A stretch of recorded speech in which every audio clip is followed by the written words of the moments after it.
আসসালামু আলাইকুম, আশা করি সবাই ভালো আছেন। Welcome to aboutbangladesh.com। আজকে আমরা জানব তিতাস নদীর সম্পর্কে। তিতাস নদী বাংলাদেশের দক্ষিণ পূর্বাংশে প্রবহমান নদী বিশেষ। বাংলাদেশ ভারতের আন্তঃসীমানা সংশ্লিষ্ট নদী হিসেবে এটি পরিচিত। নদীটির উৎপত্তি হয়েছে ভারতের অঙ্গরাজ্য ত্রিপুরায়। সেখানে বাংলা ভাষায় হাওড়া নদী এবং স্থানীয় কোকবরক ভাষায় সাইন্দ্রা নদী নামে তিতাস নদীর নামকরণ করা হয়েছে, কিন্তু বাংলাদেশে ওই নদীটি তিতাস নদী হিসেবে পরিচিতি পায়।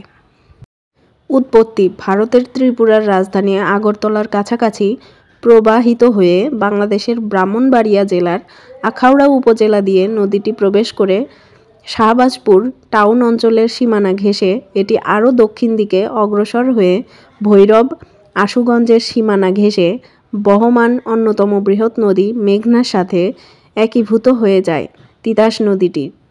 তিতাসের গড় দৈর্ঘ্য প্রায় ৯৮ কিলোমিটার। তিতাস ও মেঘনা নদীকে ঘিরে যুগ যুগ ধরে বিশ্বের অন্যতম জনবহুল রাষ্ট্র বাংলাদেশে অনেক উপকথা প্রচলিত আছে। তন্মধ্যে একটি উপকথায় বলা হয়েছে যে তিতাস নদী মেঘনার কন্যা বা মেয়ে। আপনাকে অনেক ধন্যবাদ aboutbangladesh.com এর সাথে থাকার জন্য।